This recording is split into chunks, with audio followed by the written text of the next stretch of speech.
जाइए, क्योंकि जेपी नड्डा जिस कैंपेन पर निकल रहे हैं इसमें क्या क्या होने वाला है इसकी भी एक तस्वीर हम आपको दिखा देते हैं।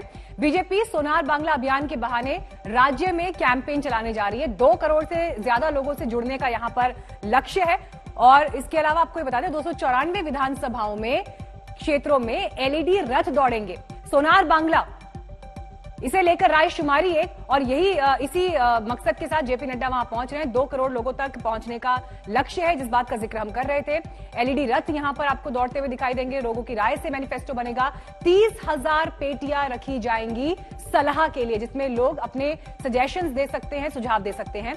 मिस्ड कॉल के लिए नंबर भी जारी किया गया है। बीजेपी के सोनार बांग्ला का मतलब है बंगाल को भयमुक्त बनाना, जो बीजेपी दावा कर रही है, ममता सरकार पर हमला बोल रही है।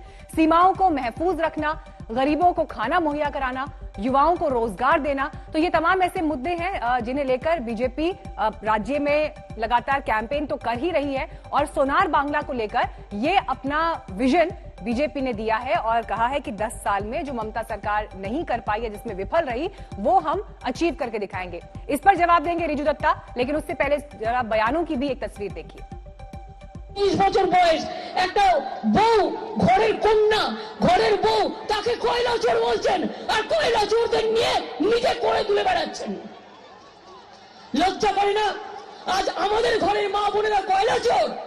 और ये विनय मिश्रा सारा फंड कलेक्ट करके अभिषेक जी को देते थे और ये सारी जानकारी अब मेरा ख्याल है जांच एजेंसियों के पास है, हमारे पास भी आ गई है। और इसलिए बहुत साफ हो गया है ये कि इस माफिया राज के अंदर ममता जी का पूरा परिवार शामिल। सीबीआई एक प्रतिष्ठित जांच एजेंसी है जो निश्चित रूप से गरिमा के साथ जांच करती है। रिजू दत्ता, जो बात अभी थोड़ी देर पहले शुरू हुई कि अगर वो लोगों के बीच पहुंच रहे हैं, अगर राय लेकर मैनिफेस्टो बनाना चाहते हो तो इसमें गलत क्या है? वो तो आपके ऊपर हमला कर रहे हैं कि सोनार बांग्ला की जो परिकल्पना में जो चीजें होनी चाहिए थी, ममता सरकार जिसमें फेल हुई है, वो हम अचीव करके दिखाएंगे अगर हमें मौका मिला तो। ये मैं मानता हूं वो अचीव करेंगे। ममता, देखिए हमारा पॉलिटिकल स्लोगन क्या है, बांग्ला निजे मेके छे, मतलब बंगाल अपनी बेटी को ही चाहती है। तो इसके बाद इन लोगों का बौखलाहट इतना बढ़ गया है, ये लोग सोनार बांग्ला चिल्लाते हैं। इनके सरकार 7 साल से केंद्र में है। हमने देखा सोने का यूपी, सोने का एमपी, सोने का गुजरात तक देखा, जब दीवारें बनानी पड़ी थी ढकने के लिए गरीबों को। तो वो सोने का बंगाल, तो वैसा सोने का बंगाल हमें यहाँ पर नहीं चाहिए। और हाँ, ममता बनर्जी जहां पर विफल हुए हैं, सही में वो लोग यहाँ पर वो करेंगे, धर्म के नाम पे लोगों को बांटेंगे, दंगे करवाएंगे, लोग मरेंगे, मंदिर मस्जिद करवाएंगे। तो मुझे पता है वो यही करेंगे। अब मैं सौरभ जी को 2 जवाब देना चाहता हूँ। मीनाक्षी जी, उन्होंने कहा जन सैलाब और अर्जुन सिंह। अब देखिए, अर्जुन सिंह बैरकपुर के सांसद है, जहां पर ये अंतिम क्षण होने वाला है इनका परिवर्तन यात्रा का।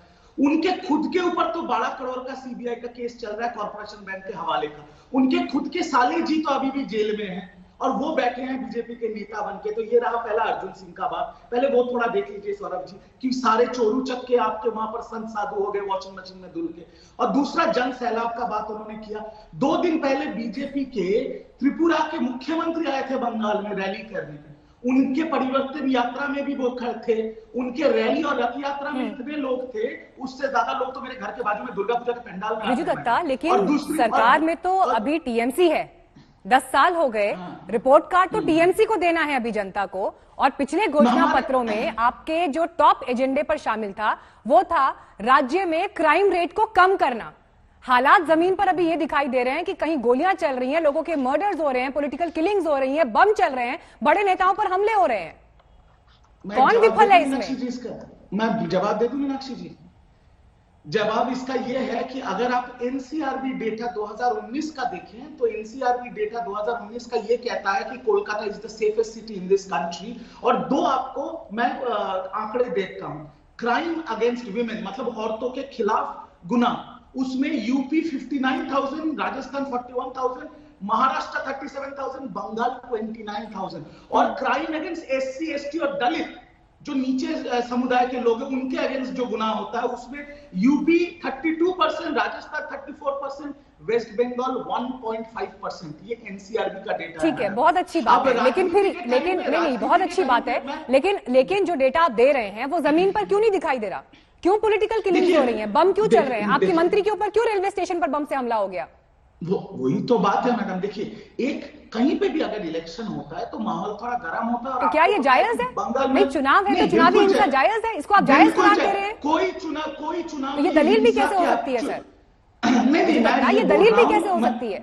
नहीं, मैं ये नहीं बोल रहा हूं। मैं सिर्फ बोल रहा हूं कि चुनावी हिंसा साइड रखिए मैडम। हिंसा ही जायज बात नहीं है बंगाल में। हम हिंसा का कभी भी समर्थन नहीं करते हैं, बट बात ये होता है ना, इसमें मैं उनका साइड भी लेके बोल रहा हूं। ऐसा नहीं कि बीजेपी बोल रहे हैं कि जाके लड़ाई करो, मारामारी करो, या तृणमूल के नेता बोल रहे हैं जाके लड़ाई करो या मारामारी करो। बट मैं जो बोलना चाह रहा हूं, ये आपको ग्रास रूट समझना पड़ेगा। कहीं पे जो बीजेपी और टीएमसी के कार्यकर्ता है, उनके अंदर जो अभी इमोशन का खेल चल रहा है इस इलेक्शन को लेके, कभी कभार वो भावना में बह जाते हैं। इसमें कोई नेता या पार्टी, देखिए, आप इमोशंस का जिक्र कर रहे हैं, लेकिन इन इमोशंस में जो सबसे प्रमुखता से इस वक्त दिखाई दे रही है वो नफरत है, वो कटुता है। और इसका आलम यह है कि ये प्रधानमंत्री से लेकर मुख्यमंत्री तक के बयानों में नजर आता है।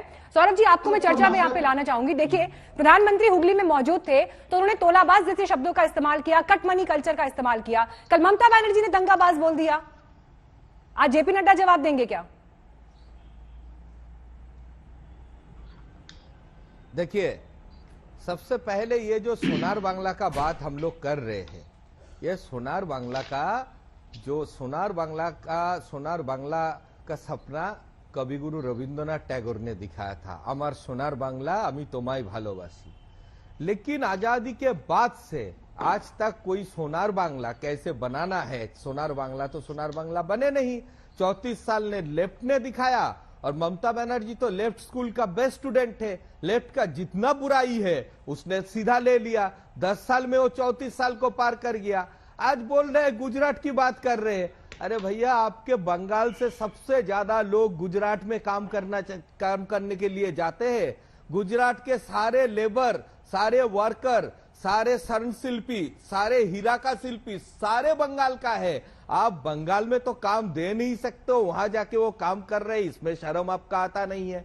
दूसरी बात, अब हिंसा की बात कर रहे हो। अच्छा, अभी तक तो मॉडल कोड ऑफ कॉन्डक्ट लागू नहीं हुआ, इलेक्शन का दिन लागू नहीं हुआ, तो इसमें आपके राज्य के मंत्री को आप सिक्योरिटी नहीं दे सकते हो, तो दूसरे आम पब्लिक को कैसे सिक्योरिटी देंगे?